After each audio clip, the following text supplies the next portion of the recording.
Bon Merlin, j'espère que tu vas bien. C'est un plaisir pour moi de te recevoir ici. Ça fait quelques mois maintenant que tu es au sein du programme Forex Invest et sincèrement, tu en as surpris beaucoup au sein de l'école. Et c'est pourquoi voilà, j'ai décidé de tout simplement faire un petit podcast avec toi pour qu'on puisse échanger et pour qu'on puisse tout simplement inspirer un petit peu les nouveaux, voilà, tout simplement des personnes qui veulent se lancer en trading. Donc Merlin, tu as intégré le programme il y a à peu près 3 mois, un peu plus de 3 mois, c'était en octobre 2024. Et là, du coup, au moment où on tourne cette vidéo, on est début janvier et tu viens de valider du coup une propre firme chez FTMO et c'est un compte à 100 000 $. Donc on peut mettre le certificat direct à l'écran pour les personnes voilà, qui vont peut-être pas y croire. Hein. Je pense que tu sais comment ça se passe sur les réseaux. Donc la première chose que j'aimerais te poser moi, c'est est-ce que voilà, tu peux te présenter rapidement, quel âge tu as, qu'est-ce que tu fais là actuellement dans la vie, juste pour que les gens puissent comprendre un petit peu voilà, qui tu es. Ouais, bah, sans souci. Déjà, merci pour l'invitation. Avec plaisir. Ça fait plaisir. Moi, du coup, j'ai 27 ans. Ça fait 4-5 ans que je suis dans le milieu du trading. Ok. Après, j'ai eu des grands hauts, des grands bas. Ok. Et puis voilà. Et là, actuellement, je suis surveillant d'internat dans un lycée professionnel. Du coup, je tape la nuit. Okay. Moi, j'ai la journée pour trader et je suis bien. Juste comment tu as découvert le trading? Est-ce que tu as des amis qui faisaient du trading? Est-ce que c'est toi? Tu as fait quelques recherches? Comment ça s'est fait? Pas du tout. C'est un milieu... Enfin, j'avais personne de mon entourage qui était dessus. Okay. Je suis tombé sur, je pense comme beaucoup de gens, sur une pub avant une vidéo YouTube. Ok, ouais, classique. Je sais même plus qui c'était. Ouais. Je crois que c'était un peu genre Alex Trading ou un truc dans le genre. Et je sais pas, je me suis dit, vas-y, je vais voir ce que c'est. Okay. Et pour le coup, lui, formation débutant plus. Okay. J'ai appris 2-3 trucs. Ok, je... Pas grand chose. Ouais. Mais c'était une formation pas très chère, etc. Et du coup, bah, j'ai commencé comme ça. Et après, bah, j'ai enchaîné. Ouais. Et puis, bah, des récits, des échecs, retour en formation, etc. Et puis, bah, voilà. Ok, bah écoute, super intéressant. Est-ce que du coup, d'entrée de jeu, tu te disais, je vais en faire un métier? Ou est-ce qu'au début, c'était peut-être plus un complément? Comment t'avais fait ton approche, tu vois, par rapport à ça? T'as réussi à te projeter direct? Moi, tout de suite, c'était un moment de ma vie, je pense, où j'avais 22 ans, un truc dans le genre, et j'étais dans un truc où je savais pas ce que j'allais faire de ma vie. Depuis tout petit, je suis sportif, je suis basketteur, et du coup, je m'étais dit, comme tous les gosses, j'ai essayé d'être pro. J'avais pas le temps. Les ligaments croisés. Bien sûr, mais c'est pas ça que je suis pas devenu pro. Du coup, après, j'ai commencé à être entraîneur de basket pour rester dans le milieu. J'ai vite compris que ça me plaisait, mais que c'était pas la vie que je voulais mener. Et je cherchais vraiment de la liberté. Au début, uniquement financière. Puis j'ai vite compris qu'en fait, ce qui me manquait, c'était la liberté temporelle, géographique surtout.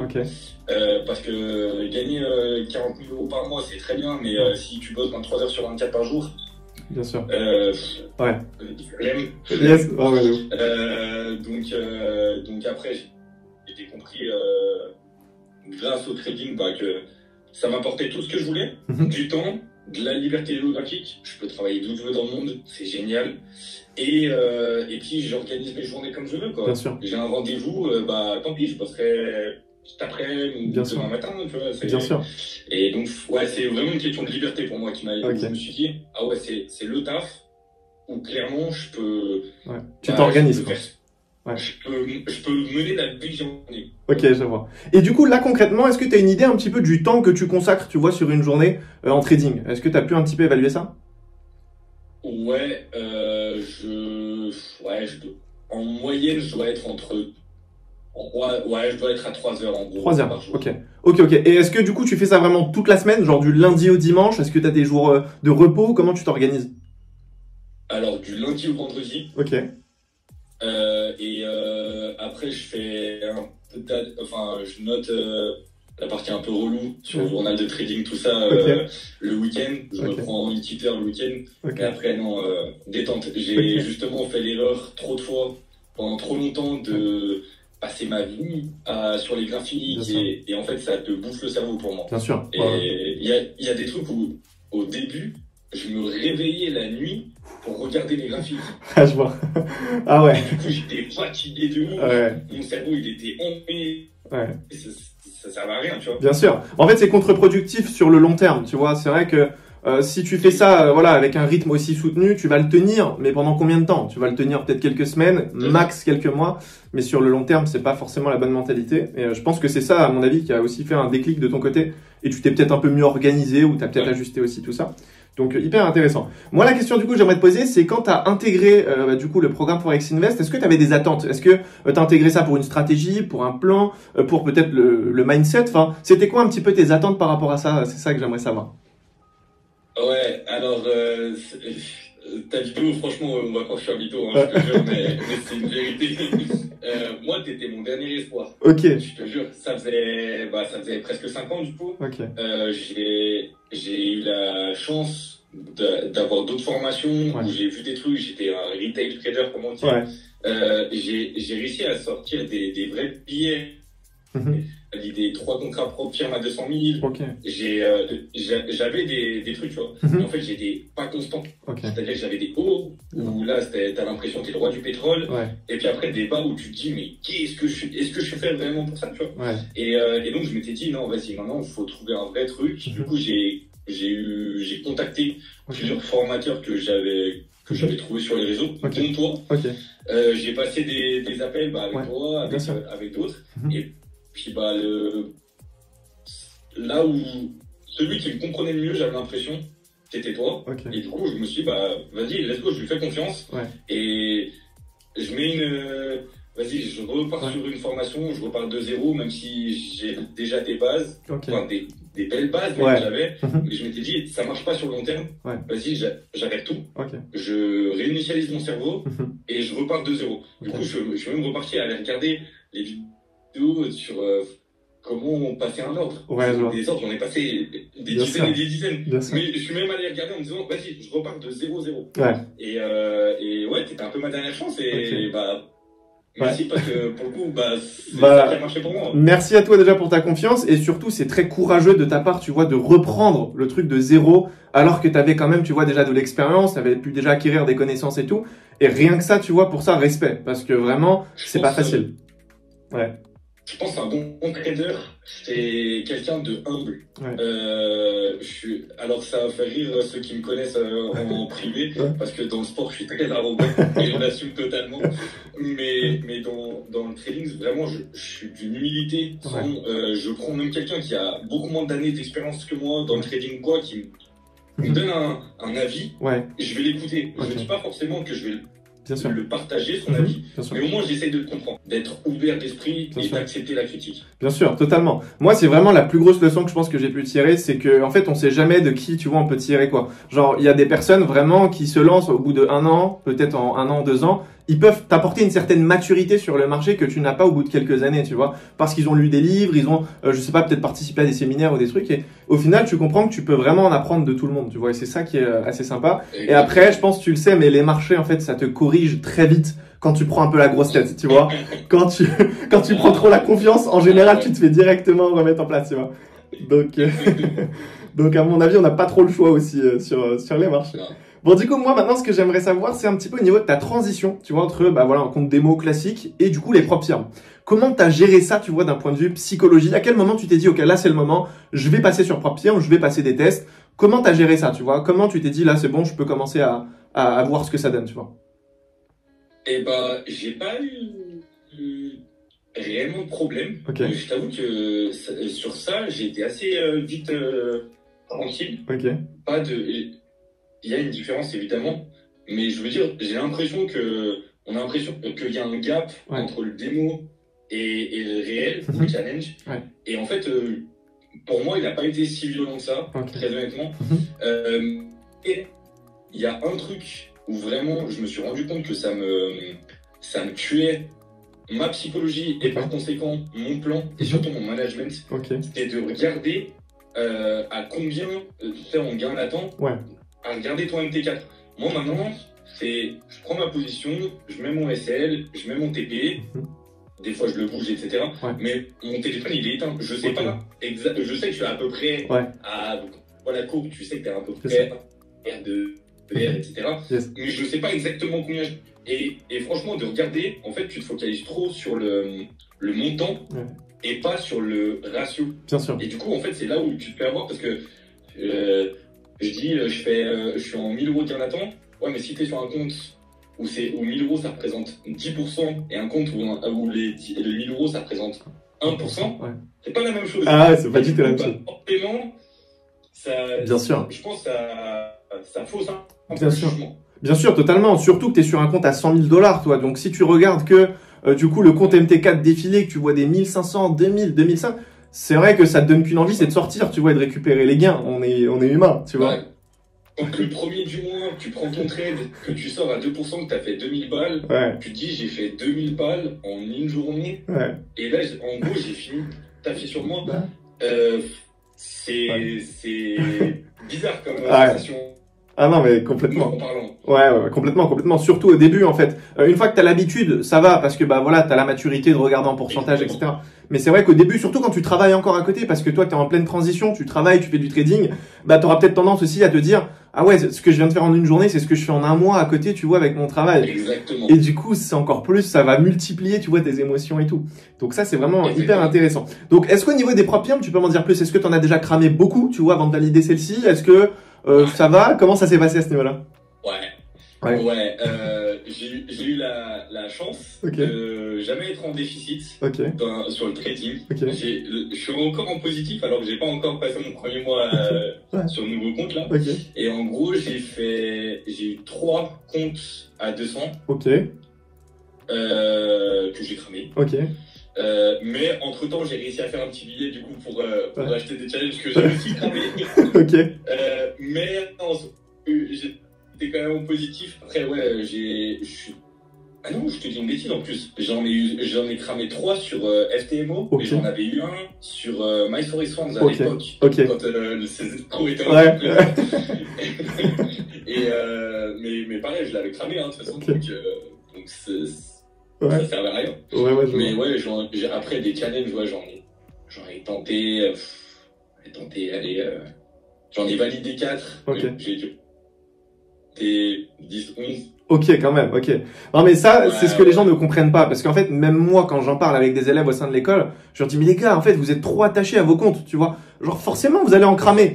Genre, au début, c'est comme ça que ça fonctionne. Moi, le premier, tu vois, je me suis lancé, j'étais pas encore prêt, j'en ai cramé plein. Et en fait, les gens sont trop attachés à leur compte. Genre, ils prennent un compte à 10 000, ils jouent leur vie dessus, tu vois. Et c'est pas ça, en fait, le mindset à avoir. J'ai l'impression que plus tu t'en fous de ton compte, et mieux ça fonctionne, tu vois. Genre, mieux tu gères, en fait, la psychologie, etc. Et toi, j'ai l'impression que ça, tu l'as bien compris. T'es beaucoup plus à l'aise. Ça rejoint justement ce que je te disais sur le fait de pas regarder les gains latents, les pertes latentes. En fait, ça n'existe pas. Et du coup, quand ça n'existe pas, c'est bien plus simple d'être focus sur le graphique, et de suivre ton plan, de suivre ta strat, de suivre ton management, de tout ça en fait. Et forcément, quand tu regardes et que tu es attaché à ton compte, comme tu es attaché à au gain ou perte latente, en fait, ça bousille le cerveau et du coup tu penses. Et si en trading t'as pas de plan et de stratégie et de management, tu vas peut-être réussir une fois, 2 fois.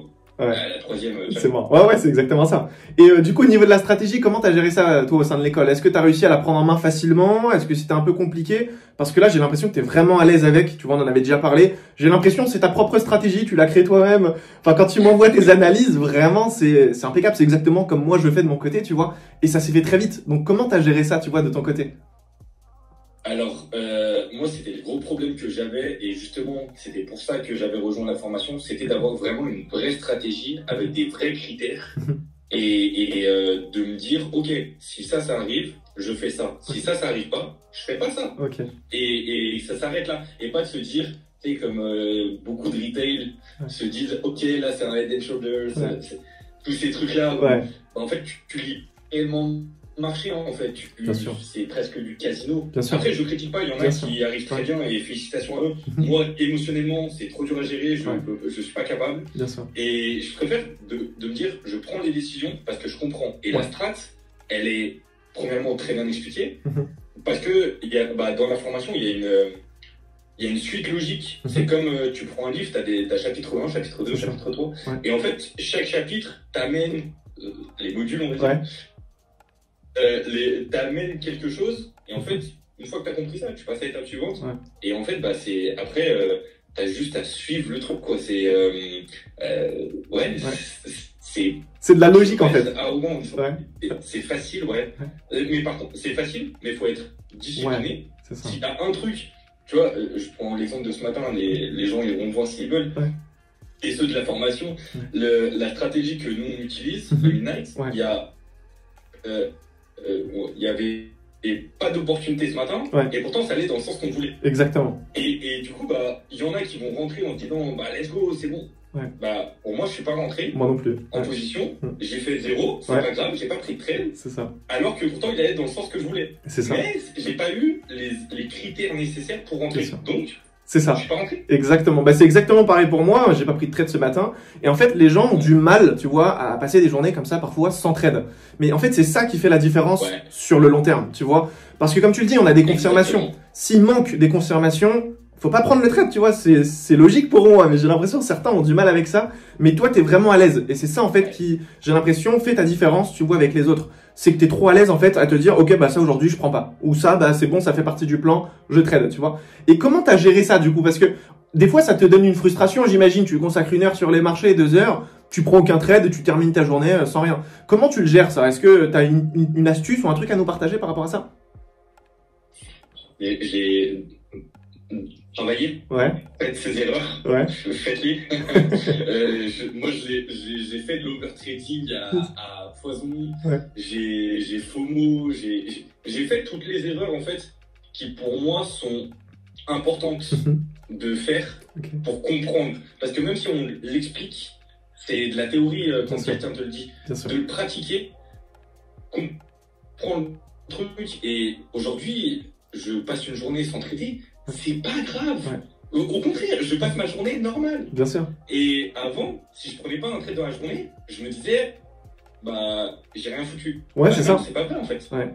Non, mais c'est ça. Bah, en fait, vaut mieux ne pas prendre de position et éviter une perte plutôt que de trader et prendre une perte, tu vois. Parce que d'un point de vue psychologie, derrière, ça dérègle un petit peu. T'as qu'une envie, c'est de reprendre un trade pour te rattraper. Enfin, tu vois, c'est un cercle vicieux, en fait.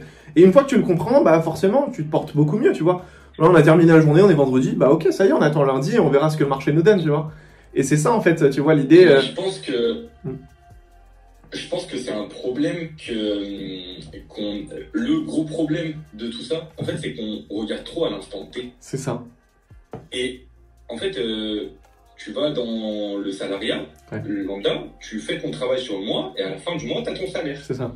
C'est à la fin du mois, c'est pas à la fin de la journée. Bien sûr. Et du coup, en fait, aujourd'hui, j'ai pas tradé, ça veut pas dire que c'est une mauvaise chose. Au contraire, j'avais pas d'opportunité. Tant pis, c'est pas grave. Demain, il y en aura. Peut-être après-demain, il y en aura. Et en fait, faut regarder sur le moyen et long terme. Et encore, même sur le court terme, si on parle au mois, tu vois, de me dire, bah, je prends, peu importe le pourcentage que tu prends par mois, c'est en fonction de ton management, mais regarde à la fin du mois combien ça t'a fait. Bien sûr. Pas regarde ce soir. Bien sûr. Et ça, je pense qu'on regarde trop à l'instant T. Bien sûr. Et parce que je pense que c'est aussi les réseaux sociaux qui font que. Bien sûr. On a envie de tout de suite et sans travail. Mais après, ça, c'est un autre débat. Yes, absolument. Et d'ailleurs, à ce niveau-là, au niveau de la vision un petit peu, est-ce que toi, tu as réussi un peu, voilà, à te fixer des objectifs, tu vois? Est-ce que tu as réfléchi par rapport à ça? À quel moment tu penses que, bah, ce serait bien d'arrêter, tu vois, ton travail pour te focaliser que sur le trading? Parce que tu as quand même un compte à 100 000, tu vois. En réalité, tu fais 2-3% par mois, ça te fait ton salaire, hein, on va pas se mentir. Donc, comment tu comptes gérer, tu vois, cette transition un petit peu? Est-ce que tu as réfléchi à ça? Ouais, j'y réfléchis fort. Okay. Ça fait un petit moment que le plan il est dans ma tête déjà. Okay. J'ai déjà fait ma démission. Tout est prêt, la lettre elle est prête. Okay. J'ai déjà arrêté mon travail pour me consacrer uniquement au trading avant. Et ça a marché pendant 3 mois et puis après bah j'ai cramé mes comptes et j'ai dit ah merde. Mais du coup, là, je stabilise tout, je fais les choses bien, et ensuite on posera la démission. Là, l'objectif pour moi, il est d'avoir un total chez FTMO de 1 million sous gestion fin 2025. Ok. Histoire de faire le montant nécessaire pour ensuite être en compte propre et non pas en compte propre. Et une fois qu'on en sera là, ce sera bon, hein, Ouais. on arrêtera ça. Donc, Bah là, t'es je me tranquille. laisse un an. Ok. C'est vraiment par sécu. Pour être large. Ok. Je pourrais poser ma démission, allez, dans 2 mois, on pourrait dire. Ouais. Mais ouais. Mon taf, il me va bien. Ok. J'ai du temps. Yes. C'est bon, Ouais, autant en profiter. Je pense que ça t'aide aussi beaucoup parce qu'en fait, il y en a certains qui ont peut-être un travail pénible et ils ont qu'une envie, c'est d'arrêter. Et du coup, en fait, ils vont peut-être, tu vois, forcer un peu le process, aller un peu trop vite et au final, ils vont s'en mordre les doigts, tu vois. Donc, je pense que ça peut aussi t'aider. Le fait d'être dans un travail qui n'est pas si pénible que ça, tu vois, qui te propose, enfin, en tout cas, par rapport aux horaires, etc., ce qu'il te propose, ça a l'air de te convenir aussi. Donc, je pense que ça peut aussi jouer, tu vois, sur ta réussite. Je sais pas ce que t'en penses. Ouais, alors ça, c'est sûr que ça, c'est une chance pour moi d'avoir ce job-là avec ces horaires-là surtout. Ouais. Et cette, après, ça dépend des personnalités de chacun, mais moi, c'est un job qui, j'ai même pas l'impression de bosser. Ok. Très honnête. Ouais, je vois. Bon, je suis avec des gamins, c'est drôle. Ouais. Ça va, tu vois. Ouais. Mais je l'ai fait de passer des challenges et de travailler et que je travaillais de pleine journée. Enfin, c'était pas forcément simple. Ouais. Et je trouvais toujours 5 minutes pour regarder un graphique, voir comment ça se passe. Et effectivement, il y a l'envie de faire ça vite. Bien sûr. Mais ça sert à rien. Bien sûr. Et si je peux donner un titre, vraiment, peu importe le taf que vous avez, prenez le temps. Et ça prendra le temps que ça prendra, mais prenez un peu de temps tous les jours pour vous mettre devant un graphique, que ce soit en backtest, en réel ou quoi, enfin en démo. Prenez le temps de faire les choses bien. Ok. Mais je pense que c'est le meilleur conseil que tu pouvais donner, et c'est personnellement le conseil que j'ai tendance aussi à donner. C'est juste de prendre le temps de bien faire les choses, parce que les gens n'ont pas conscience que c'est un métier, et qu'une fois que tu maîtrises ce métier, t'es tranquille toute ta vie en fait, tu vois, c'est ça en fait. Donc, ok, ça peut demander un sacrifice sur plusieurs années, sur plusieurs mois, tout va dépendre de ton niveau au moment où tu te lances vraiment dans le truc, mais en fait, une fois que t'as la stratégie, t'as le plan, t'as toutes les connaissances, t'es tranquille en fait, tu vois. C'est en fait le temps que tu vas te donner pour acquérir une certaine liberté, comme tu l'as dit, qui est pas que financière, parce que aujourd'hui tu choisis quand tu veux travailler, les jours où tu veux pas travailler, les horaires, enfin tu peux vraiment, tu vois, ajuster un petit peu tout ça. Et c'est ça que les gens ne comprennent pas, c'est que le salaire en plus que ça te donne derrière, il est impressionnant, enfin il y a pas de limite, hein, on va pas se mentir, tu me parles de prendre 1 million sur compte propre firme, c'est énorme, tu vois, si tu fais du 10% par mois, ça y est, tu vois, t'es le roi du pétrole entre nous, on va pas se mentir, tu vois ce que je veux dire. Donc à un moment donné, donc c'est ça en fait, je pense que les gens n'ont pas conscience, mais en tout cas, toi t'as vraiment une certaine maturité, et je pense que c'est clairement ce qui fait ton succès sur les marchés. T'arrives vraiment à faire la part des choses, clairement. Et je tiens vraiment à te féliciter, tu vois, donc je le dis voilà en public. Je suis très fier de toi, très fier de tes résultats, de la personne que tu es, parce que encore aujourd'hui, tu es là à aider les gens dans le groupe, à répondre aux questions, aux messages, à rassurer certains. Et vraiment, je le dis du plus profond de mon cœur, tu es vraiment un mec en or, parce que certains auraient pu prendre, entre guillemets, un peu la grosse tête en se disant, ça y est, moi, c'est bon, mon compte il est validé, j'ai plus besoin de personne, je suis dans mon truc, ça y est. Et limite, voilà, ils calculent plus personne. Mais toi, c'est tout l'inverse. C'est vraiment, t'as validé ton compte et t'es encore là, encore à plus aider les gens, à les rassurer, à leur dire, je suis passé par là. Donc vraiment, ça me fait hyper plaisir d'avoir quelqu'un comme toi au sein de l'école. Et mille merci pour ta confiance. Et j'espère que j'ai été à la hauteur aussi de tes attentes au moment où t'as intégré tout ça, quoi. Encore une fois, on voit que je suis un mytho, hein. Mais c'est réel. Bon, j'ai fait au total 3 formations, dont celle-ci.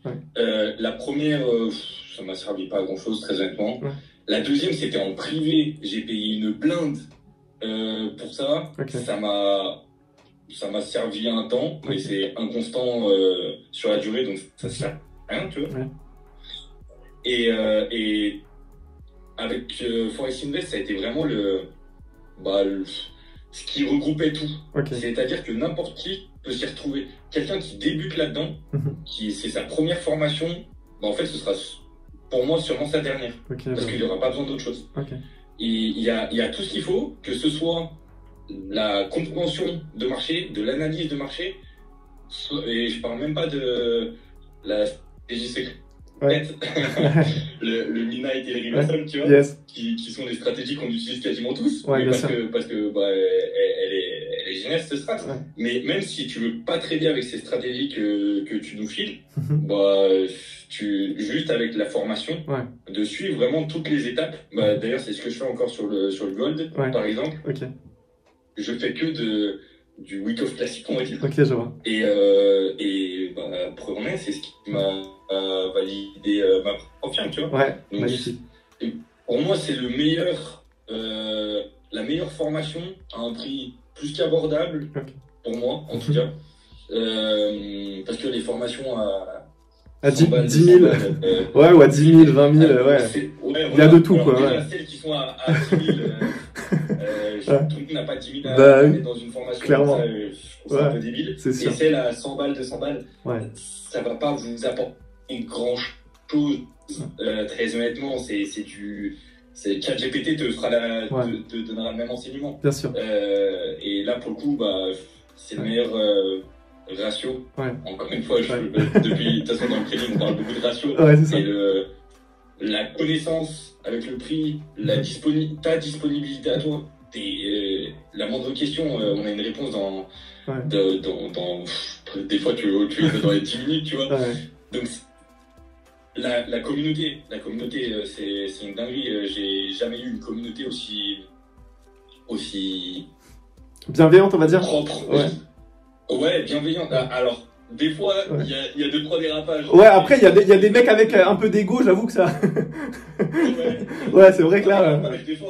Mais bon, ces gens-là comprendront que c'est pas contre les autres qu'il faut se battre, contre soi-même dans ce milieu-là. Et ça, ils le comprendront plus tard. Bien sûr. Et après, vraiment, la communauté, déjà, il y a beaucoup d'entraide, elle est active, toi, tu es disponible, la formation, elle est qualitative de fou. Il n'y a aucun point négatif là-dedans pour moi. Et j'en ai fait 3 des formations. Et c'est pour moi la meilleure. Ça me fait super plaisir. Et étonnamment, pas la plus chère. Ouais, c'est vrai que là-dessus, on essaie de faire attention parce que notre objectif, c'est quand même d'aider des personnes, tu vois, qui veulent sortir, entre guillemets, de leur quotidien. Et je suis conscient que tout le monde n'a pas 5 000 euros, 10 000 euros, 15 000, 20 000, je ne sais combien tu vois à mettre pour se former. Donc on essaie de faire un truc, tu vois, qui fait que nous, de notre côté, on s'y retrouve aussi parce que forcément, il y a des coachs, etc. Tu vois, c'est de l'école que je paye. Donc on essaie de trouver le bon ratio pour que ça puisse être accessible à un plus grand nombre de personnes. Et tout en faisant aussi en sorte de garder des personnes comme toi, tu vois, qui sont qualitatives et qui sont là pour les bonnes raisons. Parce qu'un mec qui veut être millionnaire au bout d'un mois, ça m'intéresse pas non plus parce qu'on sait que ça fonctionne pas comme ça. Donc je pense que c'est un bon ratio et ça fait le tri. Mais en tout cas, merci beaucoup, vraiment. Dis-moi. Et puis, il y a aussi un truc, c'est que ceux qui diront que la formation ça peut être cher, je parle pas forcément de Forex Invest ou quoi, mais en règle générale, une formation, si tu dis c'est cher, oui, mais en même temps, il y a un truc à se dire, c'est que si tu mets 50 balles la formation, très clairement, tu vas, même si tu es motivé, tu te dis c'est 50 balles quoi. À côté, tu vois, bien sûr. De dire un investissement. J'ai payé une formation, mais c'est un investissement, c'est pas un achat. Bien sûr. C'est-à-dire que, et en fait, quand tu mets un certain montant dans une formation, ça te force à être discipliné, en fait. Parce que si tu l'es pas, tu n'y arriveras pas. Bien sûr. Non, mais totalement. C'est vrai que ça te motive aussi au quotidien à continuer parce que ça te fait chier, on va pas se mentir. D'avoir mis de l'argent et si derrière t'as aucune retombée, moi ça me saoule, tu vois. Donc clairement, tu seras peut-être plus engagé aussi, je te rejoins par rapport à ça. Exactement. Nickel. Bon écoute, c'est super en tout cas, merci à toi pour cet échange, vraiment j'ai adoré. Et si les personnes sont intéressées, qui veulent peut-être une partie 2 où on rentrera plus en détail sur ce que tu fais toi concrètement quand tu es sur les marchés, ta stratégie, tes horaires, etc. On pourra le faire avec plaisir, pour moi il n'y a aucun problème. Moi non plus, il n'y a aucun problème, ce sera avec grand plaisir. Super. Et merci encore pour cet échange et surtout merci pour tout. Avec grand plaisir, avec grand plaisir.